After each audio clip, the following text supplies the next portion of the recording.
Terima kasih telah bersama kami di Rakyat Bersuara. Saya Aiman Wicaksono. Saya ingin ke Bung Edwin Partogi. Bung Edwin, saya lihat ada slide yang dibikin, tapi saya mohon maaf tidak bisa ditampilkan semua karena terlalu detail. Tapi saya ingin Anda memilih beberapa slide yang Anda ingin sampaikan. Anda meyakini bahwa ada sesuatu di kasus Vina dan Eki ini dan bisa jadi ini bukan seperti yang diputuskan oleh pengadilan. Saya mau konfirmasi dulu, betul demikian? Iya, sejauh ini saya tidak meyakini bahwa peristiwa pidana itu terjadi. Bahwa peristiwa pidana itu terjadi? Terjadi. Bahwa tadi lihat, bahwa saya sampaikan ya, Ya. ada di TKP itu helmnya sekitar 1 meter masih utuh, lalu Ya. kemudian kepalanya terluka, Vina itu kemudian, mohon maaf, tersingkap baju dan celananya. Ya, jadi gini Mas Aiman, kita kembali lagi ke, kalau bahasanya Pak Tukul itu kembali ke laptop ya. Kalau dalam bahasa kita bilang peristiwa ini kembali ke TKP. Di TKP itu di awal ketika Pak Suroto bersama Pak Suja ya, dan Pak Supardi itu datang dengan mobil sedan patroli, itu keadaan sudah ramai dan pada waktu itu sebagaimana disampaikan Pak Rasman dan juga disampaikan Pak Mas Aiman, situasinya seperti itu. Disimpulkan oleh Polantas ketika itu bahwa ini kecelakaan tunggal. Betul. Ya, kecelakaan tunggal. Kapan berubah jadi kemudian tindak pidana? Ketika pada tanggal 31 Agustus 2016. Jadi Pak Rudiana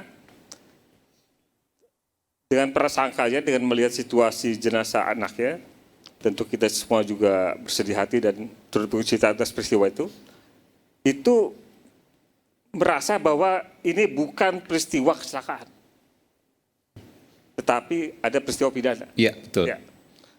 Pak Rudiana membentuk tim dengan 3 orang lainnya. Ya. Saya punya nama dan pangkatnya, dan itu juga tentu kita bisa baca di putusan. Ya. Yang melakukan penyelidikan atau penyidikan. Saya nggak tahu rumusannya seperti apa. Ya.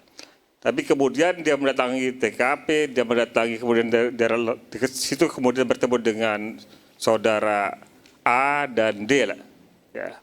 Saudara A dan D ini menyatakan pada malam itu dia melihat bahwa ada serombongan motor yang diuber oleh rombongan lainnya. Gitu. Ya.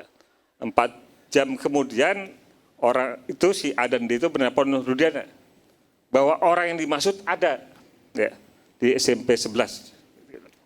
Datanglah Pak Rudiana dengan bersama 3 anggota tim tadi dan langsung membawa mereka, ya, menangkap mereka, membawa mereka ke Polres Cirebon dan ditempatkan di unit di Kesatuan Narkotika. Dilakukan interogasi dalam waktu mungkin kurang lebih 2 jam, sekitar pukul 18 Pak Rudiana baru lapor ke Reskrim. Buat LP. Dalam LP yang saya lihat, LP ini menurut saya agak aneh, tidak lazim. Janggal, oke. Tidak lazim. Ya, tidak lazim. Tidak lazimnya, LP ini sudah menjelaskan secara lengkap. Oke. Bagaimana Menarik peristiwa itu terjadi. Oke. Ya, siapa saja, berapa orang, sampai dengan kemudian terjadi peristiwa. Sebentar, Anda kan Komisioner LPSK 2019-2024. Ya. Anda juga meneliti, mencermati kasus ini, bahkan Anda sempat membuka LP-nya itu, melihat Ya, LP-nya. saya melihat. Jadi LP-nya itu belum ada tersangkanya, tapi sudah detil di LP-nya, di laporannya. Sudah detil di LP itu. Kronologis dan lain sebagainya. Kronologis sebagainya, ya. Enggak, belum. Ya, Belum ada 11 orang, tersangka. 11 orang. Ya. Jadi saya baru kali ini lihat kronologi dalam LP itu ada 24 paragraf. Oke, lengkap. Maksudnya. Lengkap, ya. Saya nggak tahu model LP di Reskrim atau di Narkoba yang model begini. Tapi menurut saya ini unik saja, tidak seperti biasanya. Gitu loh. Nah, kemudian barulah terbit surat penangkapan.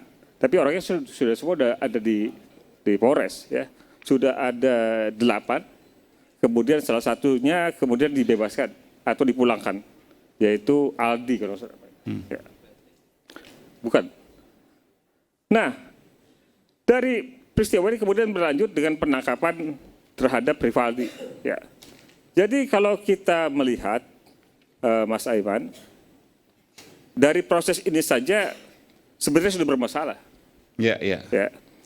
Apa kewenangan Pak Rudiana membentuk tim? Oke, tapi begini, ini singkat saja. Ya. Ini kan kalau seandainya kita bicara soal awal, ya mungkin ada kejanggalan, mungkin ada keanehan, mungkin juga ada kesalahan Pak Rudiana dan sebagainya. Tapi kan prosesnya setelah itu kemudian dipindahkan ke Polda Jabar dan kemudian dirapikan. Bagaimana Anda menilai itu? Ya gampang saja. Kalau kita baca putusan itu, ya dengan jelas bahwa di 3 berkas perkara tersebut, hakim menyatakan bahwa hakim menjadikan keterangan para tersangka atau terdakwa dalam BAP sebagai bukti petunjuk. Ya. Saya sampaikan begini Pak Mas Aiman, beban pembuktian itu bukan ada pada terdakwa. Beban pembuktian itu ada pada jaksa. Itu. Ketika BAP yang menurut para terdakwa dan mereka sudah dicabut karena merupakan dari proses penyiksaan. Ya, gitu, ini kejanggalan ya. ya Oke. itu sudah mereka cabut. Tetapi kemudian masih digunakan oleh hakim sebagai alat bukti petunjuk. Ya. Menurut saya memang karena pada peristiwa yang diduga pembunuhan dan pemerkosaan itu sama sekali tidak ada saksi atau alat bukti yang menguatkan. Gitu. Oke, itu yang pertama, bukti petunjuk. Saya malah ingin bertanya pada mereka yang meyakini bahwa ini peristiwa pembunuhan dan pemerkosaan, bukti apa yang dimiliki untuk menunjukkan bahwa peristiwa itu terjadi? Ya. Mas Aiman sudah wawancara dengan Liga Akbar. Ya. Liga Akbar, ya, kemudian A dan D merupakan saksi dalam perkara itu yang menunjukkan bahwa peristiwa itu terjadi. Ya, karena Liga Akbar dalam keterangannya pada di berkas perkara menyatakan bahwa dia bersama-sama dengan almarhum Eki dan almarhumah Vina, ya, beriringan kemudian mengalami serangan. Ya. Kemudian E dan D juga menyampaikan bahwa dia melihat ada motor berboncengan kemudian diikuti oleh rombongan yang lainnya, gitu loh. Nah, yang uniknya, Mas Aiman, di antara 3 saksi kunci ini hanya Liga Akbar yang hadir di persidangan. A dan D tidak pernah. Aib dan Dede disebut ya? Ya, Oke. Tidak pernah. Apa janggal di situ? Ya, menurut saya janggal. Karena dia saksi kunci sama seperti Liga Akbar. Kenapa tidak dihadirkan? Kenapa tidak dihadirkan? Enggak, kalau kita bicara soal potensinya, apa yang Anda pikirkan di situ? Takut nanti ketika Aib dan Dede dihadirkan di persidangan lalu ditanya oleh hakim, maka buyar semua? Ya, saya nggak tahu, saya nggak mau bersepsi seperti itu. Tapi setidaknya kan Mas Aiman sudah membuktikan, atau setidaknya dalam forum ini, di Rakyat Bersuara, kita sudah sama-sama mendengar keterangan Liga Akbar. Bagaimana bahwa keterangan itu karena diarahkan. Liga Akbar iya mengaku seperti itu. Ya, betul. gitu loh. Jadi itu yang menurut saya membuat saya bertanya-tanya, kalau dikatakan ini pembunuhan, ini pemerkosaan, bukti apa yang dimiliki? Oke, jadi apa yang Karena ada di pikiran tidak Anda? Kalau ini bukan pembunuhan, bahkan ini bukan pembunuhan, apalagi pembunuhan disertai dengan perkosaan sebelumnya. Jadi apa yang ada di pikiran Anda? Boleh saya sampaikan bahwa Tadi kembali ke awal bahwa kecelakaan tunggal. Kecelakaan tunggal. Anda meyakini itu? Kecelakaan tunggal, ya, kecelakaan tunggal. Kenapa Anda meyakini itu? Karena semua prosesnya janggal. Tidak ada bukti yang mendukung terjadi pembunuhan dan pemerkosaan. Meskipun juga 3 tingkat pengadilan telah membuktikan yang berbeda, bahwa semuanya terbukti bersalah. Tidak ada jaminan. Tidak ada jaminan. Tidak ada jaminan. Karena? Tidak ada jaminan. Kita punya kasus Sengkon Karta. Ya. Kita punya kasus para terdakwa terpidana kasus Parsida. Kita punya kasus David dan Kemat. Kita punya kasus pengamen Andro di Cipulir. Yang semuanya korban perdana sesat. Iya. Ya.